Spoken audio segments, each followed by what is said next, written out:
Good morning and welcome to Radio Friends on Wednesday, February the 19th. My friend Mel Zelenak is with us today, and we're going to try to touch on a whole bunch of different topics. We sure are today, Paul. All right. First of all, I just want to give an update on my favorite investment topic, and that's mutual funds, investing in index funds, and Motley Fool, which is a website that I like to use. The Motley Fool. Yeah. Yeah.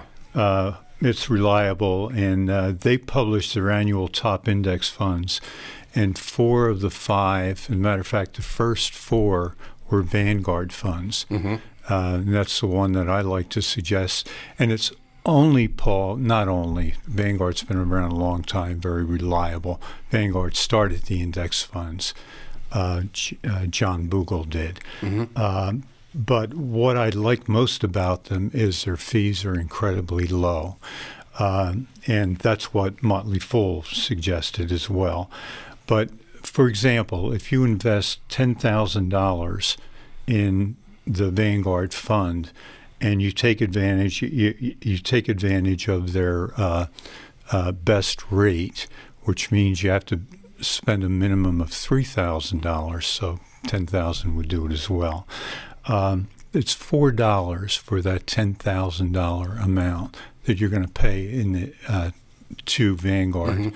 Mm-hmm. You're going to pay, 20, 30, 40 times that with another financial plan. But these are things that people need to decide for themselves. Some people feel comfortable one way, and other folks feel comfortable the other way. Yeah, but why would you not feel comfortable in doing that on your own? I don't know. What I'm just saying is that some people, no matter what, feel comfortable one way or the other. Well, that's your choice. I agree with you there. And then secondly, Paul, we mentioned Experian Boost last time. I don't know if you remember. That's about your credit rating? That's right, your credit rating. And they have what I consider to be a wonderful service.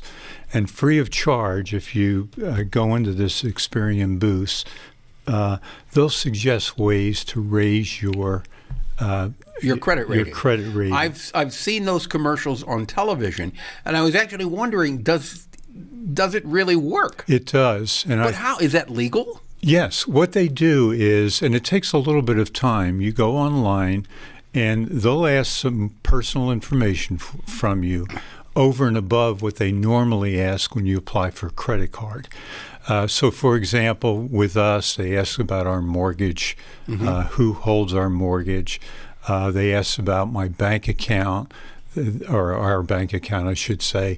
They ask about your utility bills, and there's 3 or 4 other areas. But how can they actually boost your credit rating? They ask for the number, and they ask for the number of your of those various areas that we just discussed.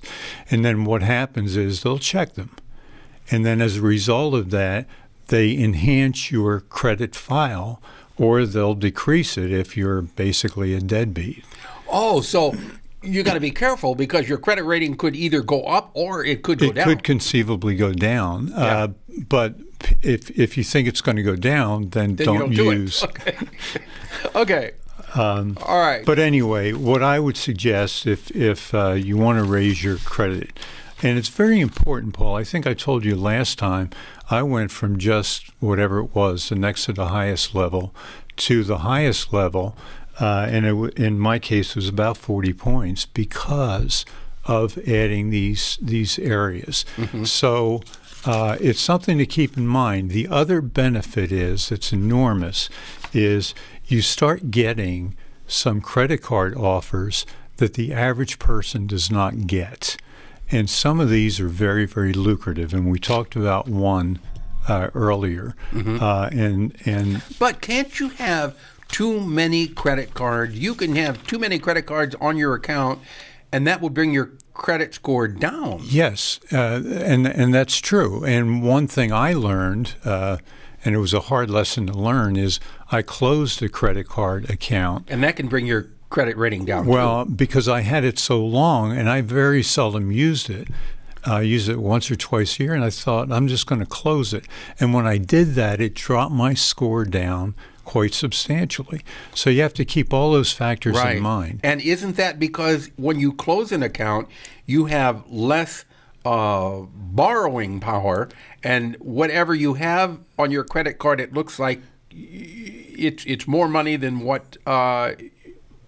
Well, that's not necessarily the case. My mistake was I closed an account that had been open for about 12 years, and that's what really was problematic. So be careful about closing accounts, right?